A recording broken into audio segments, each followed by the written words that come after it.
Welcome back to Downstairs and Dragons, where we play D&D in our basement, as per tradition.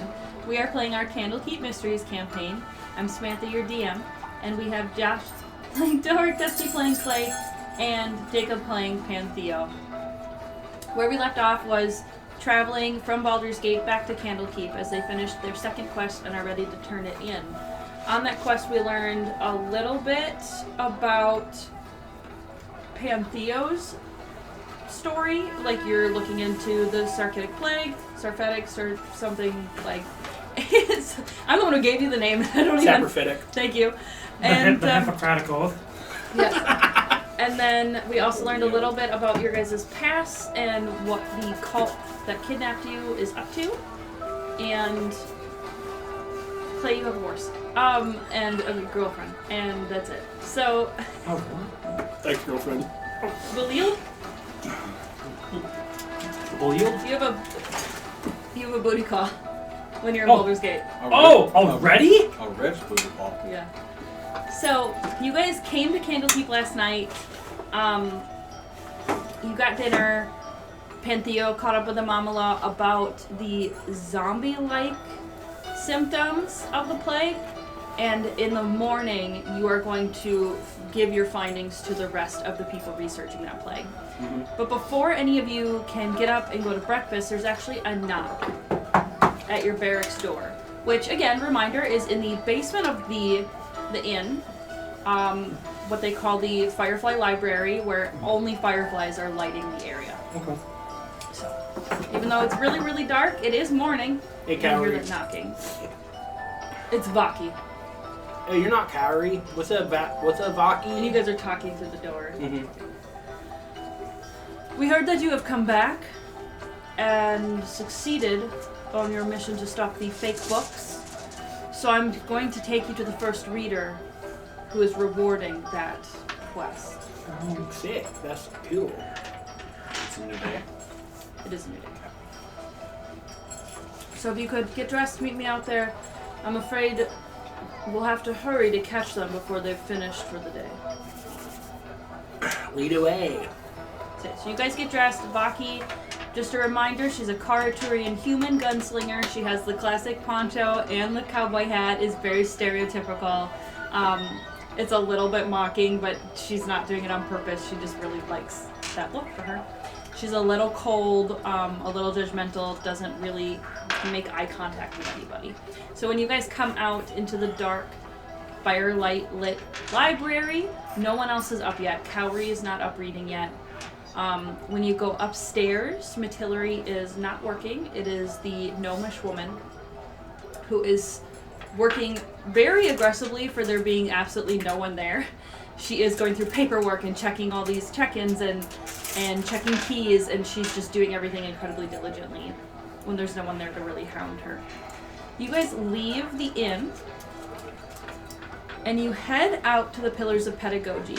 And while those are typically a place for someone to study, and they vary from being very fine study rooms with beautiful murals and paintings and bookshelves to your little hovel of a room with cardboard boxes as chairs, there are offices there as well. So Vaki leads you into the Pillars of Pedagogy while the sun is just barely rising from the east, and goes right into the first tower on the first floor into one of the beautiful wooden doors there.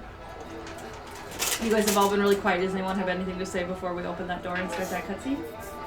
So you been, Vaki? It's been a couple weeks.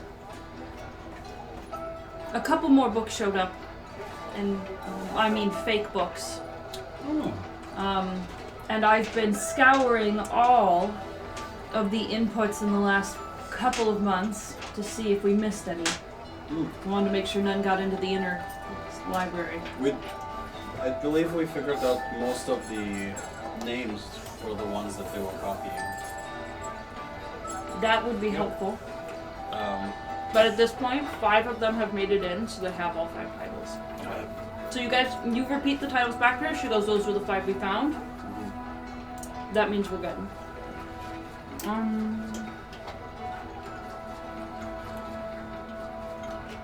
Pillars of Pedagogy is what I'm looking for. It's right here. Nope. There. Okay. Candlekeep of Pedagogy.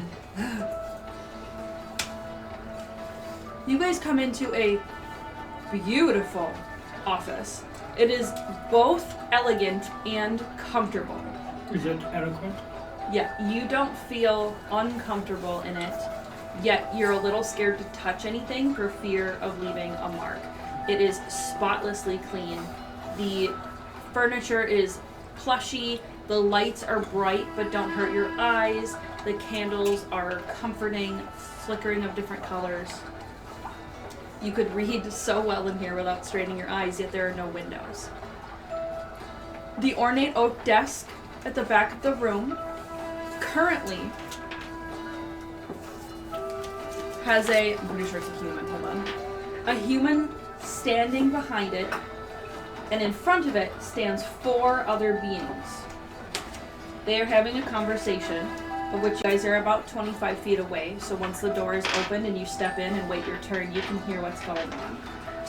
The human is explaining the appearance of 5 different books that turned into monsters and attacked people. It's explaining that they've tracked these books down to a market stall in Baldur's Gate, and is requesting adventurers go and stop the fake books from being created. Again? They don't know that it's done. It's done. Don't worry about it. Forget everything you just heard. Everyone gets quiet as you interrupt, and they turn to look at you. This party... Are they the monster hunters that we've encountered on the road? No. Shut up. You know, I said I was fully prepped today. When I wrote that message, it was just after I had imported all the assets into the recording system. They're gone. What? No. I didn't leave it up long enough for it to save. It's fine. It'll take me 2 seconds to do it. Okay. Well, while you're doing that, I'm going to open my snack bag. Yes. Okay, sorry. Noise making simulator. Noise making simulator.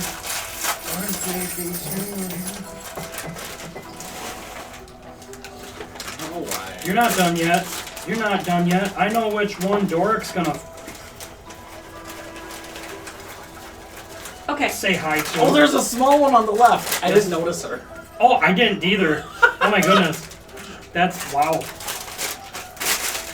So these 4 adventurers turn to look at you, and the human that was talking to them kind of steps to the side. While we would normally be disturbed by your interruption, it seems it is timely, as you have reports of the very quest I'm describing. Baki steps between you all and says, "This is Archmaid Keelys of Vost. He's one of the 8 great readers. Archmaid. Please be polite in this room. Great reader Keelys, I have with me Pantheo Sable, Clay Tim, hold on, I know it, Cyrus Flynn." And she actually goes, "Hold on, I know it.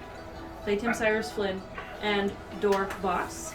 They are adventurers who encountered the 3rd book that appeared." Oh wait, no, you guys encountered the 3rd book that appeared, and went off to Baldur's Gate about a month ago to solve this quest, and they have news for you. And then she steps aside, and she was acting, I mean, her voice didn't change all that much, but much more eloquent than you're used to hearing her talk. You guys now have the floor to explain what you've heard, and the 4 people, the adventurers that were being told of this quest, look incredibly annoyed. But the human is listening intently with his hands together and his long purple and blue robes touching the floor very quietly. We took care of it. There was merchants. I can't fucking do a Russian accent right now for the life of me. That's fine, go ahead. They have left Baldur's Gate. The 4 adventurers, before the reader can respond, turn to the reader Teelys and say, Excuse us, sir, says the tiefling. We will be back for another quest as soon as one presents itself. Otherwise, we'll excuse ourselves and go read to find one. And the four of them step out of the room, softly patting on the carpet, and close the door behind them. They definitely give you guys some dirty looks on their way out. Like, it's not that they want to kill you, but you just took their quest, you know? Howdy. So. Well, I mean, they were about to try I was to take kinda our wanna- quest, but What's with the looks? The reader, who's not completely. Oh wow! You know this dip I made like a week ago that you guys tried? Mhm. And you know how it just like it's more potent the longer it sits? yeah. It is spicy as hell. Oh, My entire mouth is on fire.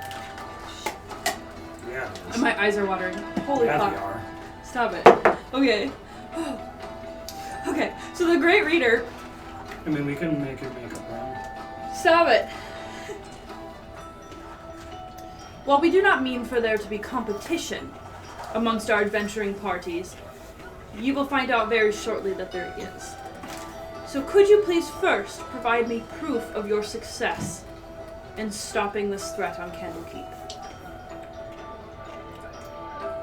Sure. Proof? Yes, unfortunately we can't take your word for it before giving you such a hefty reward. I can, if you would prefer, I can cast Zone of Truth and my companions can tell you what happened. I'd have to trust that it actually was working. And we could fetch someone to cast Zone of Truth as well, but it would cost resources. This is taking too long. Do we have Can you keep a secret? Like, just like within us? He looks at Baki. He goes, of course I can keep a I secret. just like if it this, is not. this thing I'm about to show you may pertain some interest to people here in Candlekeep. And it's like I don't want to make it a big deal or anything. Yes, I can have discretion. I thought you were going to tell me of a crime you committed. No, I can't. Pantheon chokes. Airball?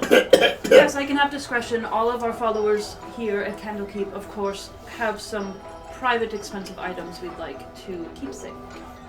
And he pulls out the story. Oh yeah. Do you want to explain it to him? So this is a book that is autobiographical. Wow. And it... Did you enchant this? Nope. Got it from a fucking weird jester on the street. And it's been checked for curses. Nope.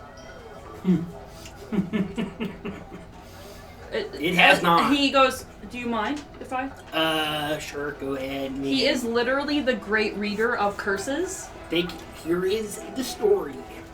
He takes a look at it, and he's paging through it, and you see, typically this type of magic wouldn't give off an aura, but he himself is kind of laying it on thick. Maybe there's some prestidigitation in there. Where is he abouts in the book? Early. Like, Okay, you in the so- woods. Got it.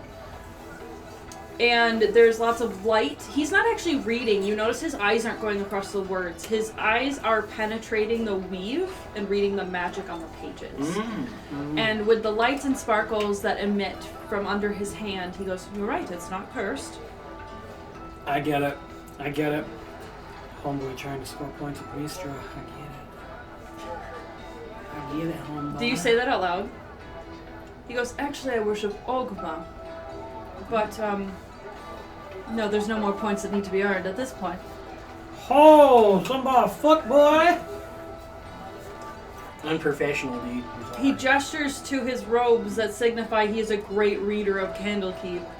His ambition doesn't need to take him that much higher. I'm so sorry. He goes, I'll accept your apology. Now, yes, you are right. It is not cursed. It is a magnificent specimen. So, it writes this eloquently on its own. I keep saying eloquent. It writes this professionally on its own. Sure does. And can I look a little deeper here? It's still in your childhood. Yeah, absolutely. Such So it doesn't specify every single day. It boils down things into chunks, I see.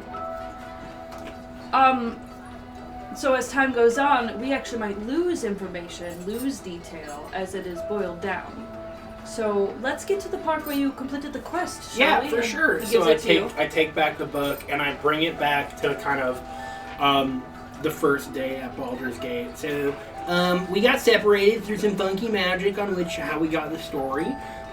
So Doric and I continued our way to Baldur's Gate to then meet up with our companion Claytim. While we were there, we took up residence with two of his best buddies on Earth, and they really are best buddies. From there, we did some reconnaissance on the Amber Dune and the Ways. And he's reading as you're talking. Learning about, the different books that they've had, hearing about different deaths that happened in Baldur's Gate, bringing it back to them.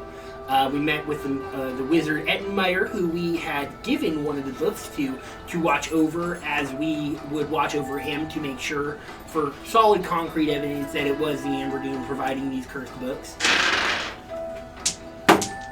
Glossing over the fact that he stole the book in the first place. He just, I'm guessing you have your finger over Yeah, he stuff? does. And then he turns the page quickly.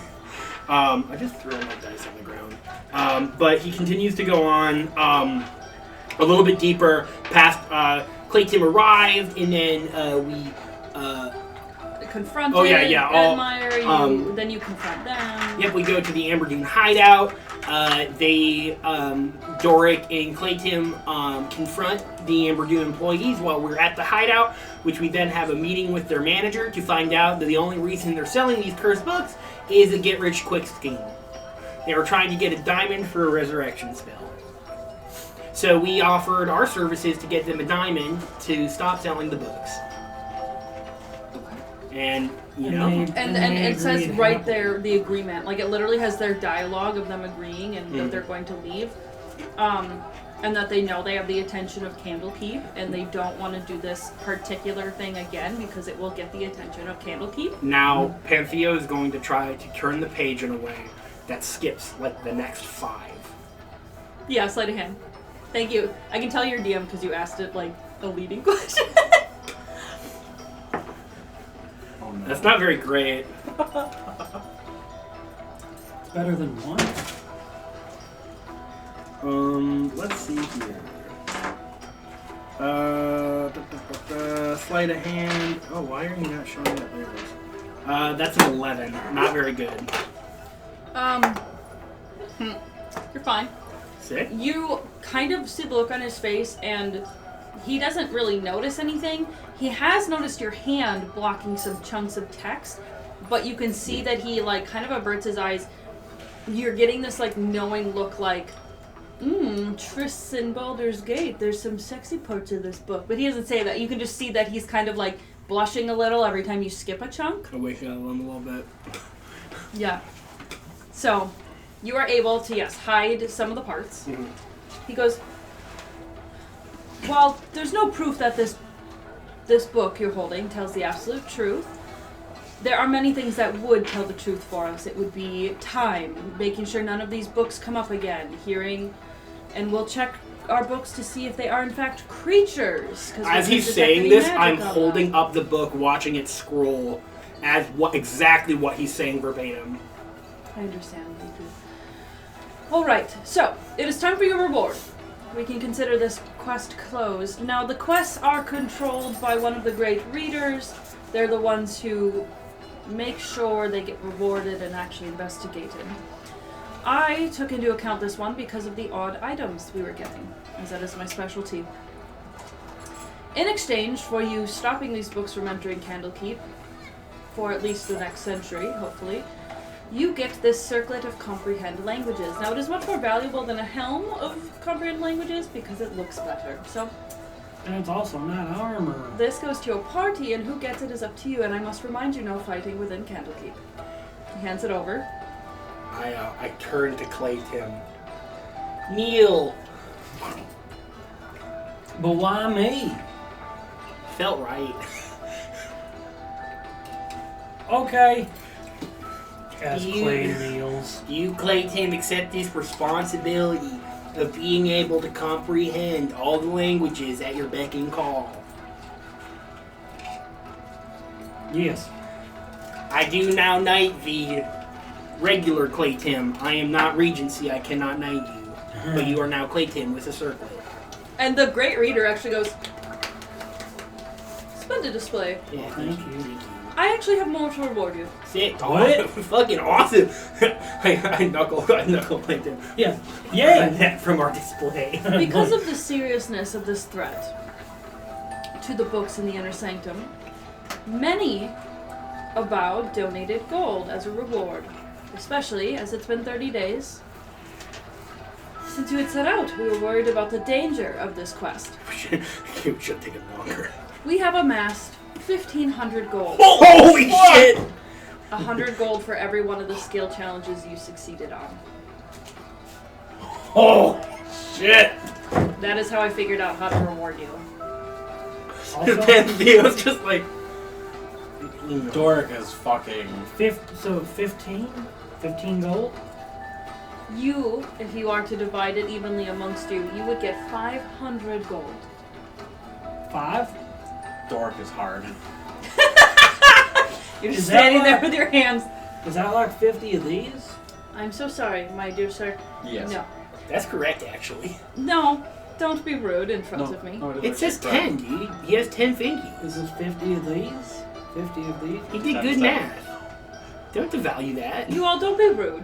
What? No, What? Much more than that, good sir. For each one of us. Vaki, will you go do the division? Does that Devaki person not know how to starts- do math? Oh, I thought you said 50 of the... 10 of, or I said, 50 of yeah, these. 50 of these. For me. 10. Yeah, For me. I'm sorry, I thought you said 5 of these. No, 50. Yes, 50 of them, yes.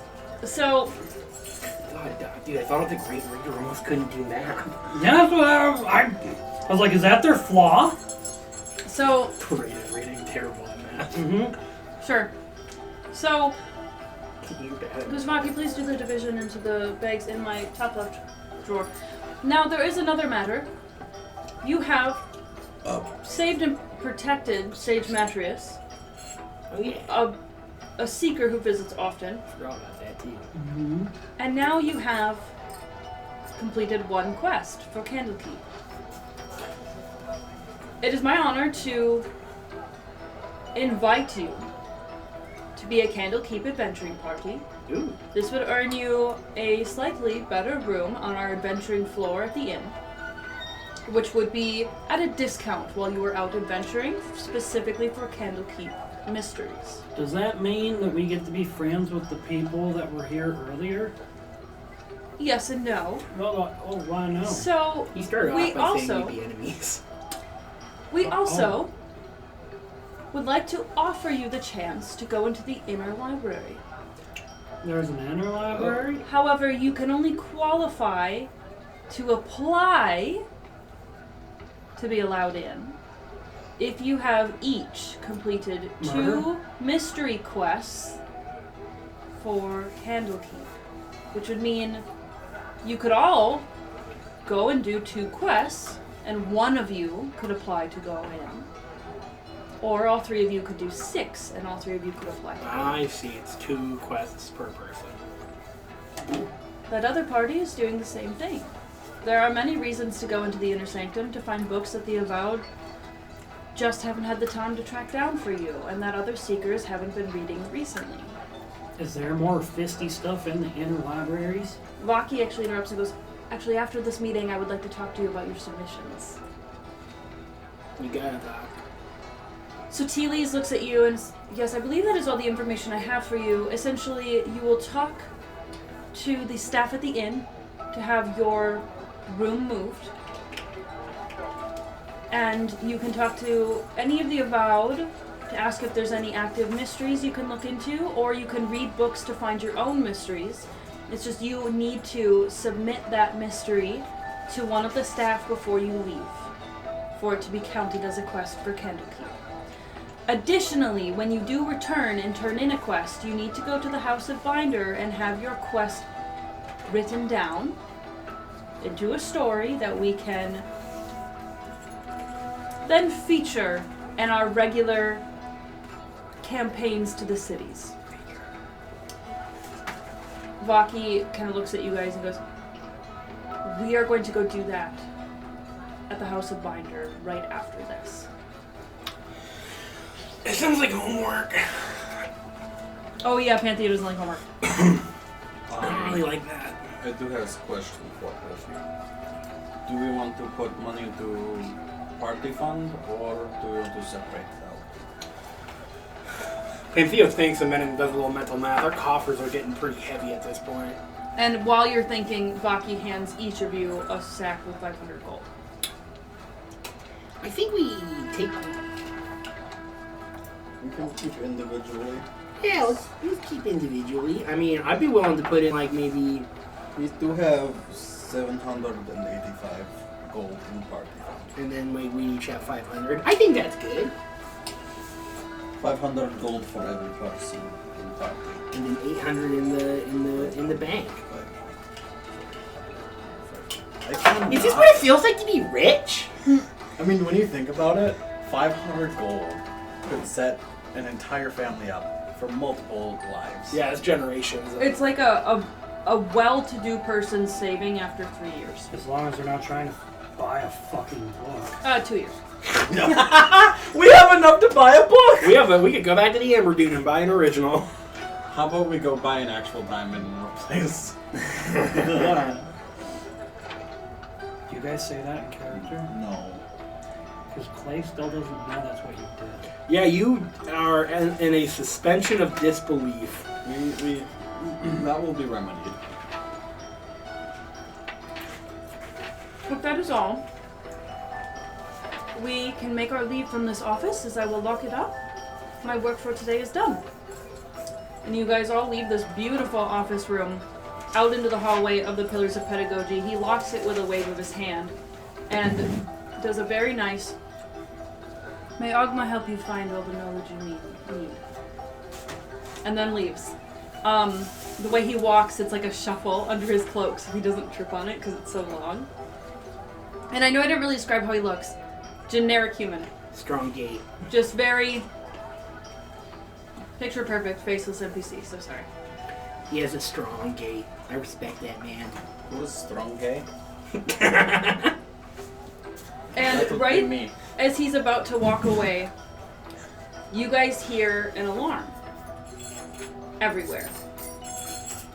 This alarm is ringing through the hallways and stops him dead in his tracks. It's not hurting your ears, but everyone can hear it. Oh, it's not the hat? Okay. Vaki quickly sounds runs to really the close first to an reader to stand near him and protect him, and looks at all of you and goes, "That alarm," well, now she's gonna not be elegant anymore. "That alarm means we are being attacked. Go out there and defend Candlekeep now. Does this count as a quest? Possibly. Go." Sick. Alright. Fuck. So you guys run out into the courtyard. The Court of Air already We has fucking battle super going tunnel on. walk. The Court of Air already has battle going on, as the party that you guys saw leave is on the other side, near the hearth, Attacking people. fighting a creature that has landed from the sky. You guys can hear the same creatures outside the front gate being shot at with magical firebolts and magic missiles, and you can see flashes of light. You can also see on the tops of the towers of Pedagogy, they're fighting something in the ocean. So whatever is attacking in numbers. And right in front of you lands the monster you will be fighting. Now, of course, it's one of the images that Oh no, it's a pop-up box! didn't make it in, so look away for a second. Okay, go ahead and look. Oh god. Oh my.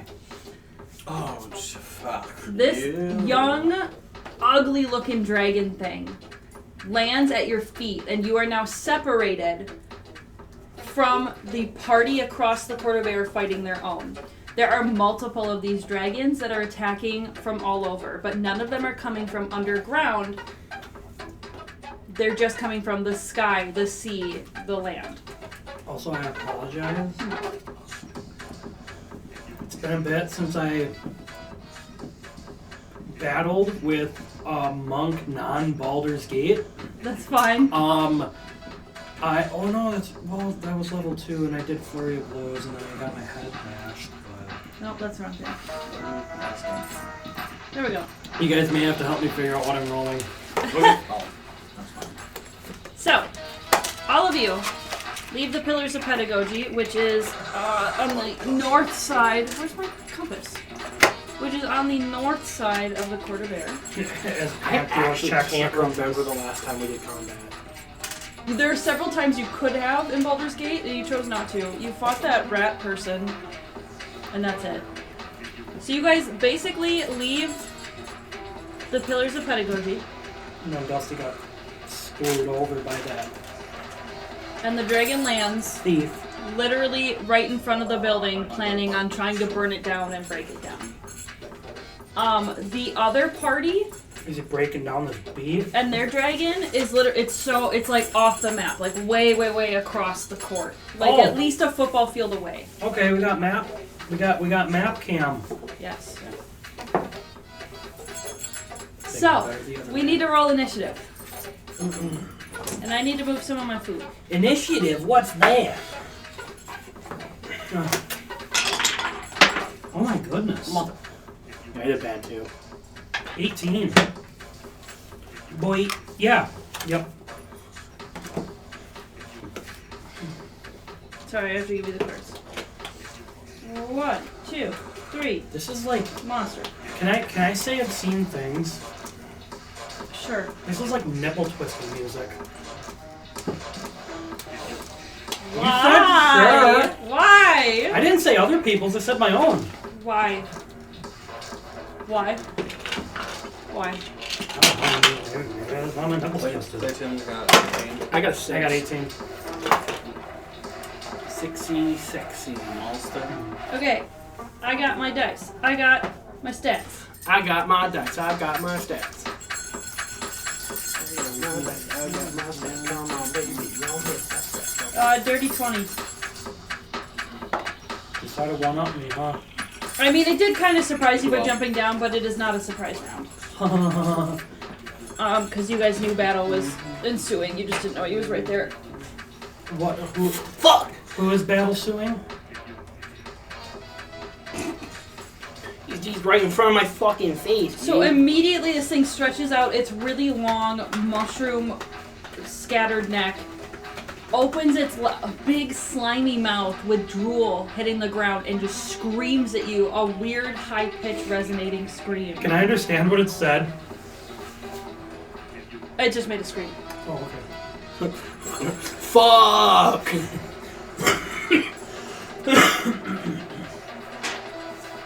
Hold on. It was right here. It moves over. Damn it. When I'm hearing this, I keep wanting to feel the action. The scream suddenly takes on a different sound. Like you feel it in your bones, a deep reverberation that we hear when our bass is up too high in our car, you know? I need you all to make a wisdom saving throw.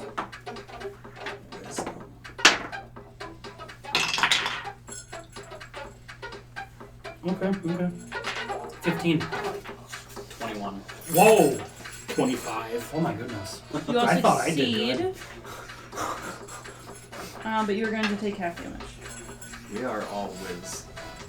Yeah, we all are, Wiz. We're Riz? We're a wise group. We're all Riz? Remember, we don't have 18. Oh, that's right. We have 8 temp HP. Yes, you do. And you just took 8. I already halved it. You take 8 points of psychic damage. Goodbye, temp hit points. You were very good. Yes, you were. Okay, that is its turn. Next, we go to Sorry, this is Clay, bouncing music. Clay Tim. I'm gonna go up to its face and start punching it. Punch in the face. Alright. So I attack, and then flurry of blows, bonus action. No, I'm going to. I want to do it. I have 3 key points. I want to do it. But so flurry of blows is bonus action, which would give me 2 hits. Okay, 2 additional hits. 2 additional hits unarmed. Roll a d20. Well, I'm just trying to think. Yes, I get that. But the wrist wraps, unarmed strike plus +1. plus D6 force damage. But That's if you do damage. if I do damage. And my hands aren't magical weapons yet. Well, I mean, they become magical weapons with the wrist wraps. Yep. So does that mean me as a monk, I'm proficient with them? Mm-hmm. Okay. But would that still only be a D4 for hitting because they're punches? D4 plus the D6. A normal person's punch is just 1 damage. Really? I thought it was a straight up D4. I think you'll learn from practicing. Sorry. No, Yes. no, I'm not mad. Just go ahead and roll the d20, see if you hit. Let's see, and I add because I'm proficient, and it's dex, so 23. 23 hits. So Okay. now you roll a d4 and a d6. D4 and D6. Okay, let's see what we got, baby. Okay, ooh, 4. And 6. I just got max. Plus your dexterity modifier. 14 points of damage. And that's just one hit. Do you want to do another? Yes, I want a flurry of blows. I want to try it. Okay. Roll the hit. So you guys immediately, Clay is just like, and then 21. runs up and just starts punching this thing in the jaw where it's screaming. 21 hits. God, he's really good at roughhousing. The screaming is cut off suddenly. It's jarring to hear the silence of the tinnitus that you're left with after the scream. Alright, so then with flurry of blows, is it still that plus D6? Oh my gosh. Another 4. As you guys are watching Clay punch this thing, 4, so 8, 12. you realize you're seeing visions of things at the corner of your eyes. How many points are 12? I just hit another 12. And I get one more hit with flurry of blows. I'll be able to see if I hit that. Oh, that one's only 12. Clay, there's parts of you that hesitate. You're worried that what you're hitting isn't the dragon. You're worried you're hitting your family. You're worried you're hitting gunpowder. You're worried, but then you'll be like, no, there's a dragon here. There's a dragon here. There's a dragon here. You keep trying to convince yourself that what you're seeing is real. And we're going to say that's why I missed my last flurry of blow. And My last hit. the rest of you are about to make your moves, but you're seeing things out of the corner of your eyes. You're seeing faces of cultists you knew. You're worried that you have this. Do you ever have this feeling where you're like, I have to go check on this person to make sure they're okay? Pantheo, you're getting this gut feeling like, I need to go check on my dad. I need to go check. But then you're like, no, he's not here. He's not here. A jaguar would never leave the high forest. And it's all effects of that scream still ringing through your ears. Even though we all saved.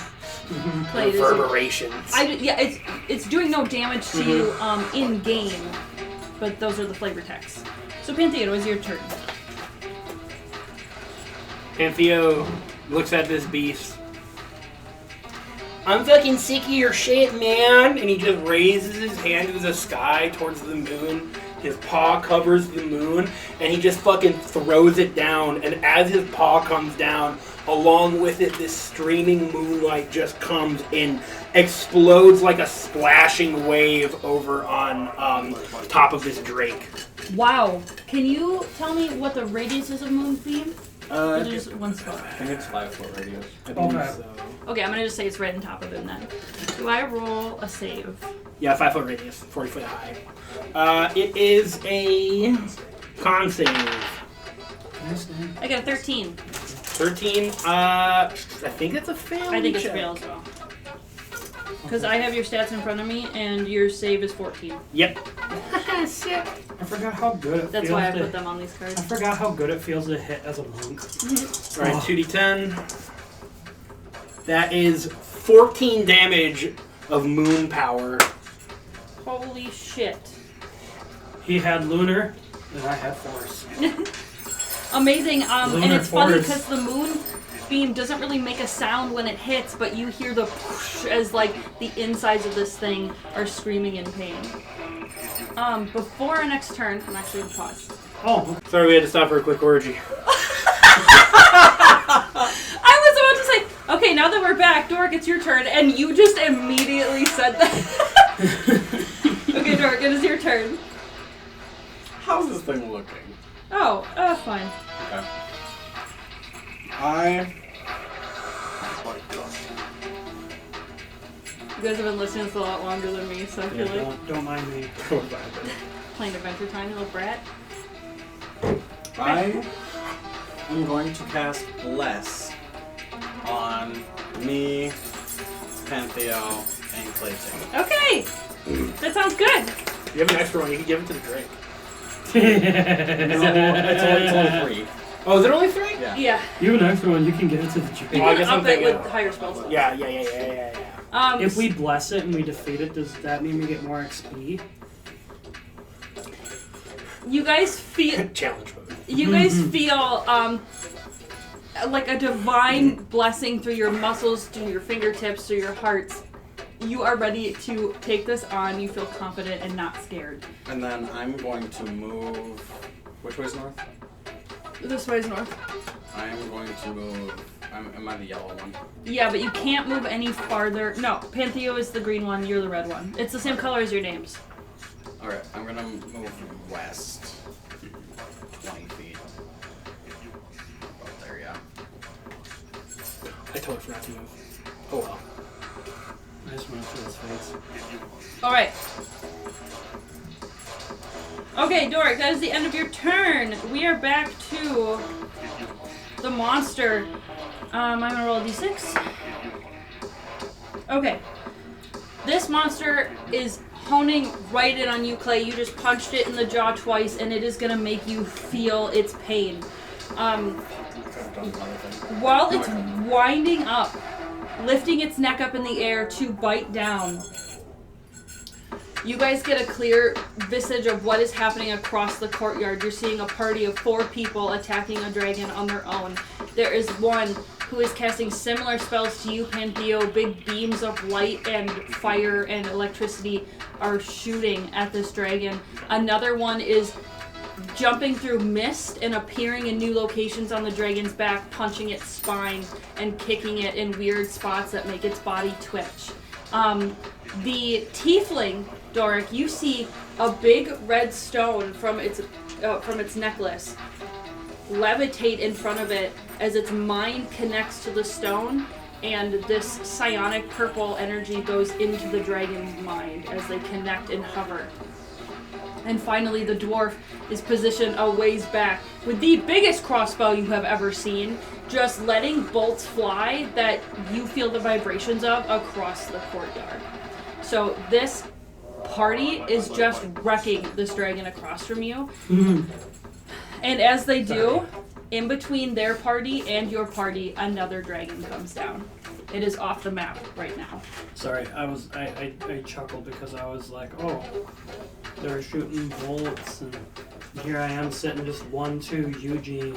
That's what the little one is doing. Is also UGing. I'm doing better. Also, it started its turn in the moonbeam, so it needs another con save. Oh, okay. I need another die 20. Yeah, you do. 18. That passes. Jeez. So it slithers out of the moonbeam Yeah, it takes that. and to the other side. 15 half is 7. 15. Okay, 7. Where did I just put that dry erase marker? I had it out. I was gonna mark the moonbeam. Okay, well. Dude, everything I'm looking for is missing. There it is. Here's the moonbeam. So. It is 10 foot wide. This is 5 foot radius.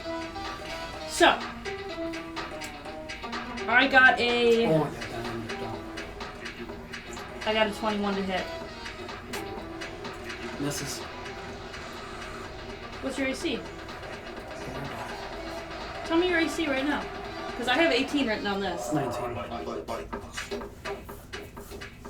This thing bites down on you. You feel its mouth wrap around your body as its invisible teeth that you can't see crunch on your bones across your torso. You realize there are teeth under that gummy mouth that is slobbering all over you. Okay.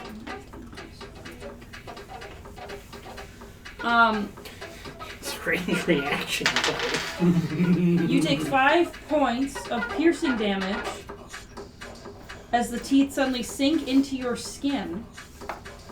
and you feel something burn your body through your armor. You take I 6 have no armor. points. You're close. 6 points of poison damage. After it releases and it drips the poison down over your hair and your body across your spot on the ground, it now is going to slash at you with its claws. Oh my goodness, is this just the story of Clay getting bodied? 10 Am I the Udio of our group? misses. Someone has to 25 fill the room. hits. At first you're able to duck under the first claw, but then as you try to stand up in the slippery muck, the second claw does strike you with 9 points of slashing damage. Its turn is over. Clay, it is your turn. For every attack, you get a d4 added to the attack roll, not the damage. Oh, to the attack roll. Okay. So I get A d4 added to what you just rolled. 19. Plus your Oh, all your modifiers. that'd be 25. Hits. Okay. Okay, so D4. That counts? Okay, so 2, 6. Okay, so 9 points of damage. For the 9 first hit. points of damage. Are you striking it in the jaw, the neck, the shoulder? Right in the jaw. So you're just really trying to keep it from Yeah, not being I'm able to making bite its, again. yeah, I'm making its jaw fuck. Awesome. You're already seeing that it's turning purple from bruising, and it tries to avoid you striking its eyes or its eye sockets, even Okay. though the way it moves, it's almost like it's blind with the glossy eyeballs. What are you doing next? Flurry of blows. Okay. Okay, so each one I'm adding a D4. Mm-hmm. Why? With bless. Less. Okay. Adding to the attack roll. Mm-hmm. 17. Mm-hmm. Okay. 2.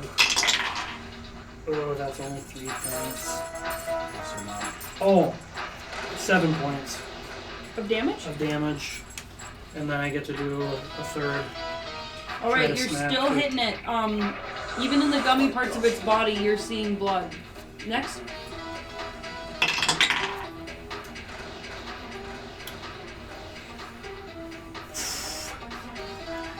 This guy.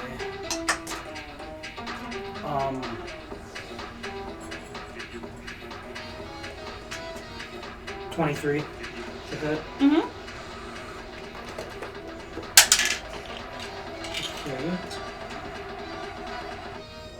Okay. Okay. 9 more points of force damage.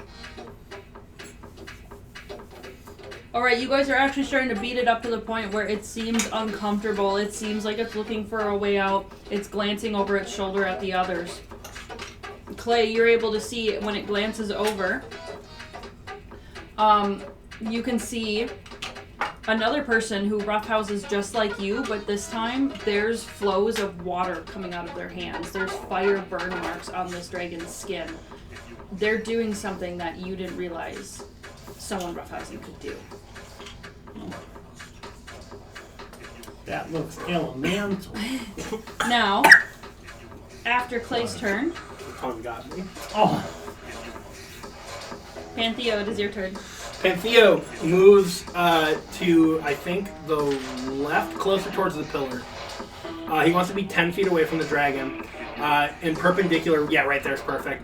What he's going to do is he's going to pull out his whip that has reach and then take a crack at the dragon. Awesome, okay.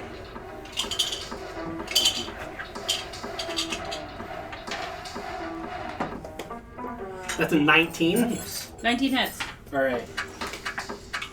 Oh, max damage. So 8 points of damage as he whips out his whip, and as it like clicks on the dragon, the moonbeam is perpendicular to him, and when he pulls his whip back, the moonbeam is going to flow over to the dragon. Nice. And that is going to be his turn. Actually, you know what? He's going to use his remainder movement to kind of trace around to the backside, but he's still going to remain like 15 feet away. Yes, that is. Yes. Perfect. That's what you call big brain moves right there. Because it technically only takes up that much space, so. Okay. Yes. Thank you, Pantheo. You were able to crack across its tail, leaving a huge gash where it's bleeding this purplish red blood all over the ground. Doric, it is your turn.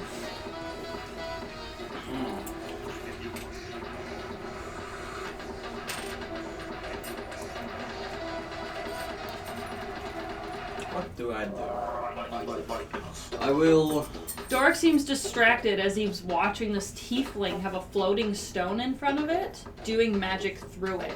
And Pantheo calls out to Doric, Doric, hey! And wakes you up, and you do... Is that okay? Yeah. I move forward 5 feet, Boop. and I reach out my hand, and right next to the dragon, a beam of light flows down just for an instant. And you see a giant maul floating in air. Oh, that's spiritual lab, huh? Yes. Nice. As Dora casts spiritual weapon. Guys, there's a floaty thing about my faith. And as it does, it swoops under and uppercuts the dragon's jaw. Holy shit. Okay. I feel like I should get the bite at disadvantage. I just see slow motion spit take from the dragon. So I rolled a 14, but I get my plus. All over the wall of the building. 15. Okay, I'm so sorry. that's fine. That was my bonus action. Can I close the distance? I would like to make a claw attack against it. Okay. As it dodges the spiritual weapon, it comes back. You see your opportunity to hit it on the way back. Roll to hit.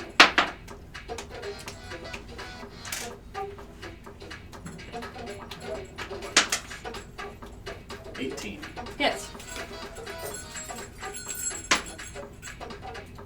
So I got my general ones. 6 points of slashing damage.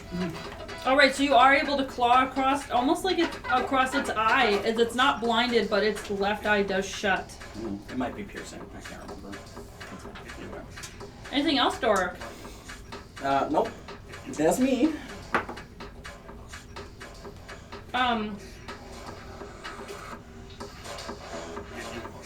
Across the way, you guys hear this huge eruption as a fireball appears out of nowhere and slams into the dragon. It falls down in a singed, burned corpse pile. That's illegal. And the 4 adventurers start coming closer to fight the dragon in between you two. the smallest. That's illegal. What magic items did we get from our knockoff Elminster? Teleportation. Give me a second. I thought there was a polymorph in there. There is a polymorph in there. Okay, turning on you, Doric, it is going to bite at you and try to poison you. With you. a 17 to hit. It is. Fly, teleportation, and polymorph. And then we got the, and then you're wearing the perioptic wound closure. Yep. 10 points of piercing damage and 1 point of poison damage sinks into your fur-coated flesh as it now starts to try to scratch down you and slam you into the ground. I do need a con save from the dragon. 15. That makes it, so it's half damage.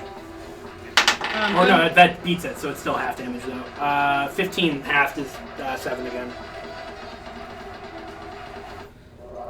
It lets out the scream from the moonbeam, and because of it flinches as it tries to strike you with its claw, Doric, it's going to try the second claw with a 25. Jeez. 26, actually. And that's 9 points of slashing damage up your torso, past the bites where you were poisoned. While it is doing this to Doric Clay, you have some opportunities to try to beat in its head, beat in its throat. You can try to stop it altogether. Go ahead and roll to it. It's your turn. Yeah. Oh, it's my turn. Yes. I lost concentration on Bless. No!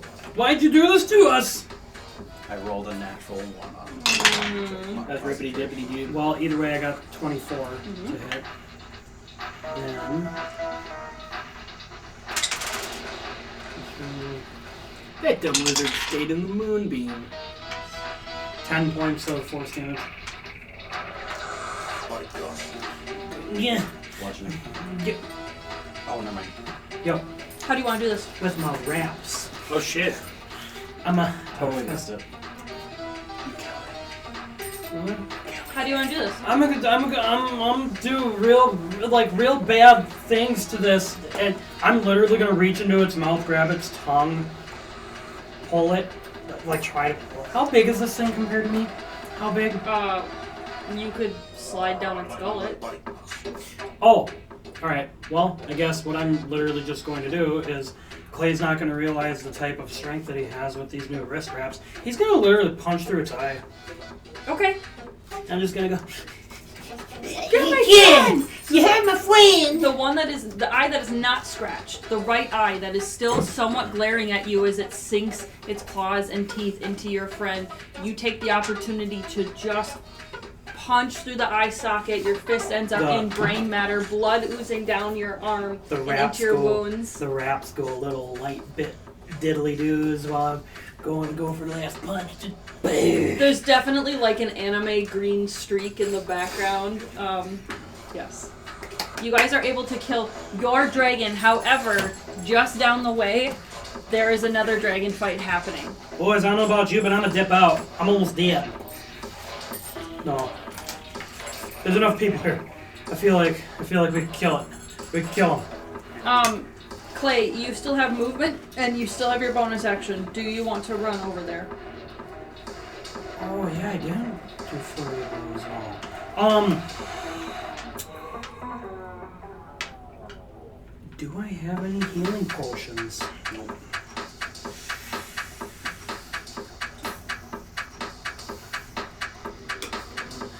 From standing over here, do I know the turn order that's happening over there?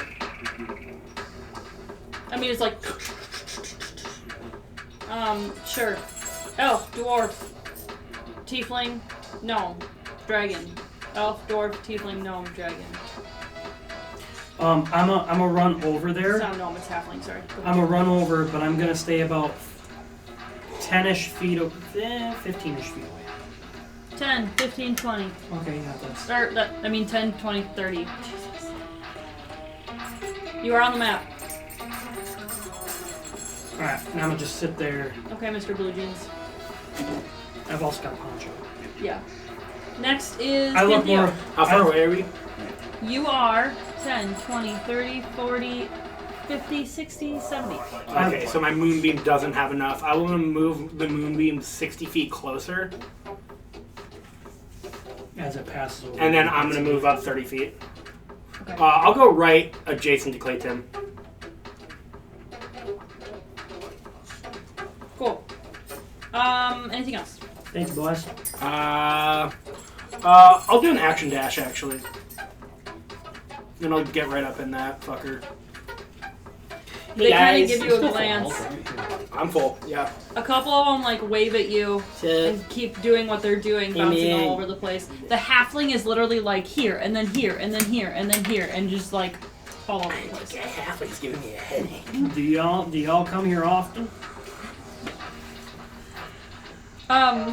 Next is Doric. Kill dragon, then talk.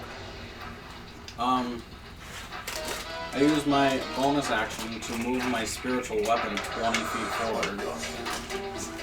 And then I move forward 30 feet. And then I cast Guiding Bolt. Ooh, okay. Sorry, I'm dancing too For much. No, please do.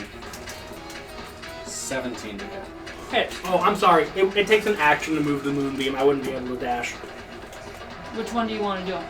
I want to move the moonbeam.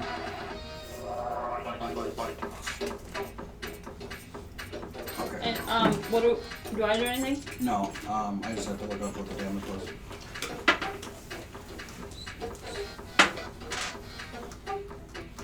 12 points of radiant damage. Alright, And the next attack. the guiding bolt strikes it in the back of the neck as its head lifts up into the air and screams. Right as the halfling jumps and just punches its head then slams into the ground as it's just bouncing around like a rag doll. Anything else, Dora? No. Good shit, dude. I thought you said eat shit. Okay, it tries to snap and Eat bite shit, Torek. at the elven woman standing in front of it, who frankly is way too close, and misses as she steps backwards. It then tries to claw at anything it can reach her, and then the sorcerer behind it. Okay. It does claw at her first, and then does not manage to claw the one behind it, but it has spun around at this point. She is going to take 8 points of damage. Okay. Why does she only take 8? It was only one claw. Alright, top of the round. Clay Tim. Well,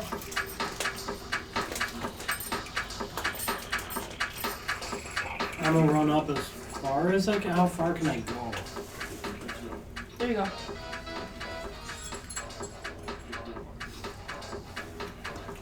I'm sorry, Clay. I was gonna say, I'm thinking about throwing my hand axe at it. Okay. Its head is laying at the ground right now, so I would consider its head to be prone. Very good action for that. Well, I'd have flurry of blows. I could action dash and then flurry of blows it. You can't. Oh, that's right. I have to hit So first. go In ahead. order, that's right. Roll to throw your axe. But you can bonus action. Just one hit. Yeah, you could run forward and then hit with your offhand. Oh yeah, I know it. I would still get this because it's an arm straight. Yeah, I'll dash up to it and I'll try to, while I'm running, use the momentum to try to come in and boop its snoot. Are we ready? Mm-hmm. Ooh, that is another 24. Alright, yeah, you just like right on its nose into the ground. Skadoosh. Are we ready? Mm-hmm. If its head was prone, does that mean he gets advantage? Mm-hmm. Thanks for roll your 20 again. Why? Because you could get an extra 20. Oh, that's great. Oh, 17. Okay, so I have 4 on that, so I gotta roll D6. 9 points. Force damage.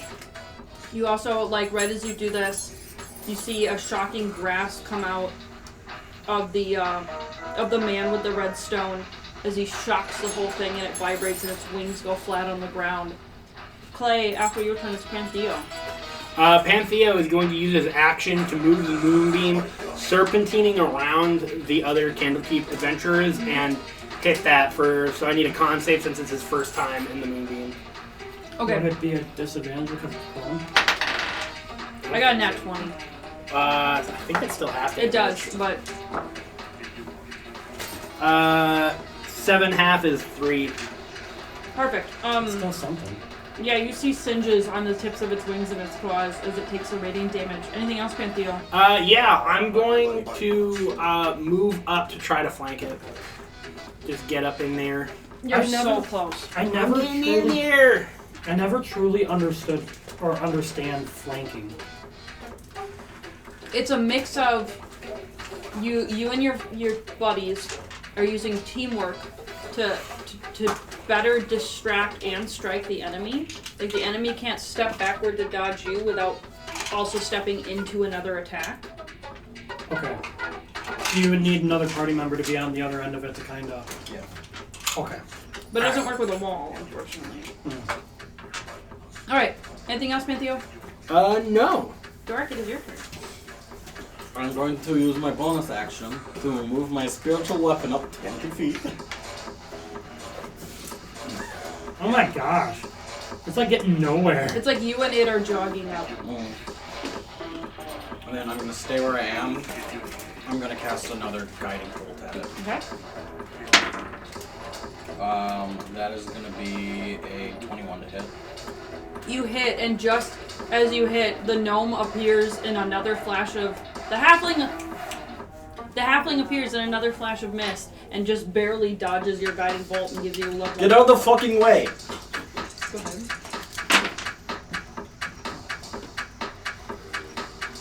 13 points of radiant damage. Very good. And the next attack has advantage. Okay. It's at this point that a bolt from behind shoots into the back of the monster and sticks it right into its gut. You guys hear it scream, and it breathes in, and the scream of before, the reverberance, the bass, the absolute ripping of your mind comes forward towards Clay and towards the tiefling. Reminds me of my father. A wisdom save. 22. That saves. But you'll take half. No.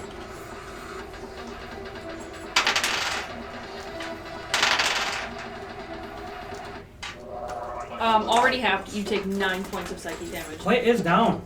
As you're holding your mind, like Joso, on the ground, seeing images of your family dying, of your friends being torn apart. You're grabbed by the shoulder and kept standing. You are helped. You are not down. You are stable. And just as you do this, the halfling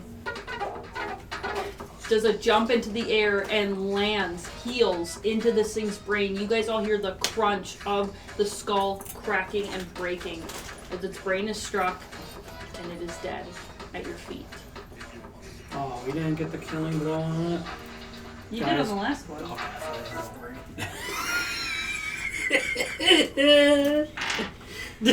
Did you hear Jacob? Uh-huh. Oh my goodness. Oh.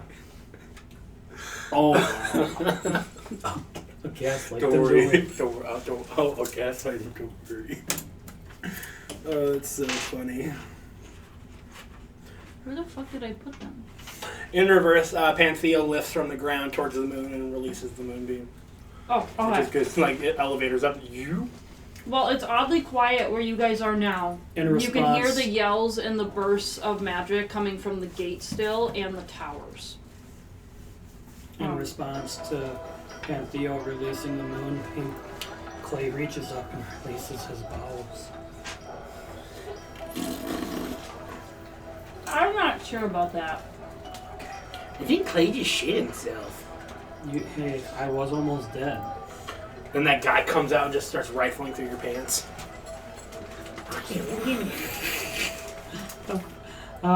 The poop keeper. You guys all look around at the 3 dragon bodies. Does anyone want to roll like a nature to guess what they are? Yeah, sure. I would like to. I am bad at the nature. Actually, can I roll something to see if there's any useful materials I can harvest from? Survival. Can I roll to see if these are things from within my book? A nature's an 8. History. Survival's a 9. Okay, definitely dragons of some kind. They're more than drakes. These are dragons. It is a 4. These are clearly dragons. Nature, you can tell by the blind eyes, it probably came from the Underdark. Some form of dragon from a dark place. Yeah, it was swinging at us without disadvantage. I'll go ahead and roll. Is this one lady a drow? No. The tiefling? No, the elf. Oh. She could be. Why not? What are those? Actually, she was the one who got the 18, so. She looks at all of you, and she appears to be wearing, like, religious robes.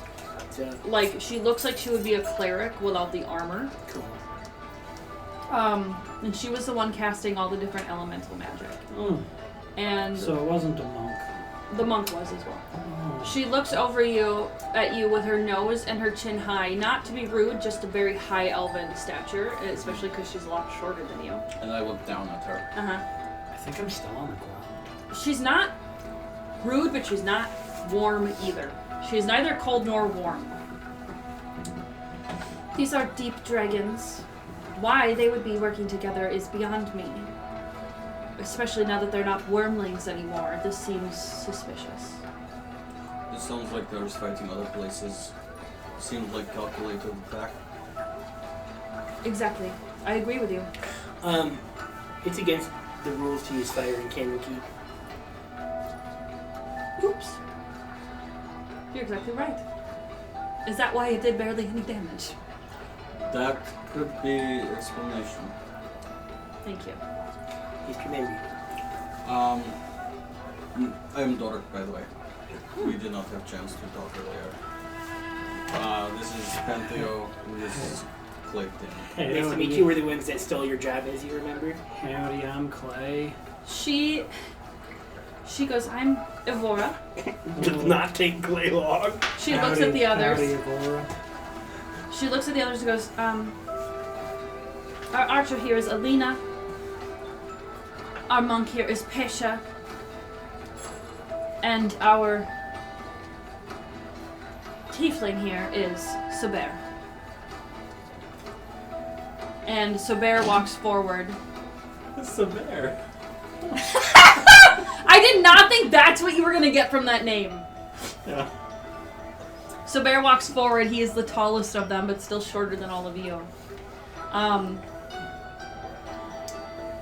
He has like a lot of skin exposed. He's not really wearing much armor. He's wearing tons of jewelry, tons of colorful items. Who's the fourth? The tiefling Sober. Oh, the fourth is... No, yeah. Oh, because I have Alina Pesha. Alina Pesha. So Evora is the elf. Evora. Okay, Evora. That's the name I didn't know. Sober comes forward and... It's no hard feelings. We understand we need quests to go into the interlibrary, so it'll be a race. Every time something comes up. To be honest, we had no idea of possibility of going into inner library when we first left. We understand. We understand. It's no big deal. There will be no foul play between us. But there will be a race. It sounds like fun. I'm very good at endurance races. That being said, says the little halfling. Ooh, her accent's gonna be hard. Actually, it is supposed to be Russian accent.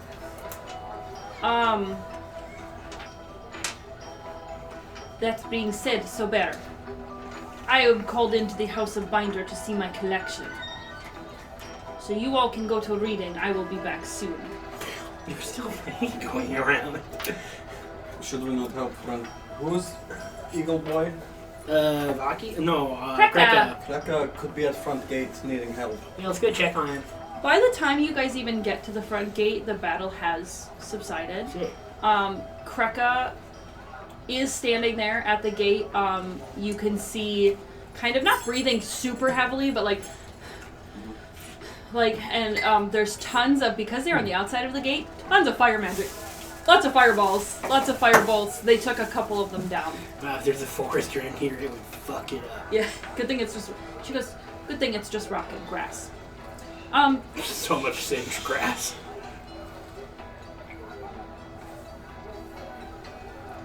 Vaki runs out after everything quiets down. She's standing in the middle of the courtyard, sees you, and then marches over. While I can understand some rest after that, let's get to the House of Binder and get your chore done. Chore? Vaki, you're fucking kidding me right now. I know. But we have to get the information down before you forget it. We've learned our lesson. Oh, chore as in Yeah, our giving. homework. It's just talking. I thought that you were going to make us clean. Telling your story to someone in great detail is a chore. You will find that out. So let's go. Now we got Pantheo's book where it does it for. Shut the fuck up, Clay. And I Clay, no, Vaki Pantheo waves straight at up grabs Kreka. you by the collar. Clay, shut the fuck up about that. Like with I'm delirious right now from poison blood loss. I'll forget that. Do not fucking mention my book out in the open. Okay. There we go. Vaki Clay. does look at you guys bleeding and goes, oh, that's not just slobber. I will bring the healers to the Book of Binder meet me there. It's poison. And we'll have to add some chores to the chore list. And blood. So I'm gonna end the episode there, and we'll pick up. I think it's a good spot to stop. I just poured a drink. We'll literally press play in 2 seconds. But they don't know that. They don't know that. We'll see you in 2 weeks, listeners, while we're wearing 2 the same weeks. clothing. We'll see you in 2 months because COVID. That doesn't exist. Yes, it's 2020. It's 2020, bitches! It's COVID 2023. These, to be honest, okay, Non-mask these videos were mandated. actually just scheduled to come out now. It really is 2020. See, nobody Middle knows of this. the pandemic. Nobody knows this, but we've actually got 3 different cameras, and we're not actually this close to one another. No. It's just This is expertly all green edited. screen. This is all. We've got dividers between us. see, You can't. look- Like I can't touch him. Like No, he's not there. this is all green No, screen. it's all We're- plexi. Yeah. See, nothing. Yeah. No, it's green screen. Cool, cool, cool. We just see. Yeah, Look at around my arm. You can see the fragmentation of the green screen failing. Yeah. Mm-hmm. If I wave my hand really fast like this, you might be able to see it. But, Mhm. people in post are pretty good about it. So. And if I pull my pants down, you won't see my wiener. Thank you for joining us on Downstairs of Dragons. Thanks for playing D&D with us. We will see you next time downstairs.